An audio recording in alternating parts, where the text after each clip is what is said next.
جی السلام علیکم ورحمۃ اللہ وبرکاتہ۔ حضرت عائشہ رضی اللہ تعالیٰ عنہ نبی صلی اللہ علیہ وسلم کا یہ فرمان نقل کرتی ہیں، لا صلاۃ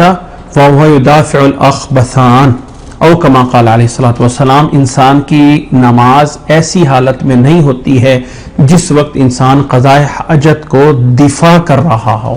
یعنی اس کو شدت سے قضاء حاجت آ رہی ہے اور وہ کنٹرول کر کے نماز پڑھ رہا ہے، تو یہ نماز جائز نہیں ہے۔ وہ نماز کو توڑ دے، جا کے اپنی قضاء حاجت سے فارغ ہو اور پھر آ کے نماز پڑھے۔ لیکن اگر ویسے اس کو تھوڑا سا محسوس ہو رہا ہے اور ایسی شدت نہیں ہے،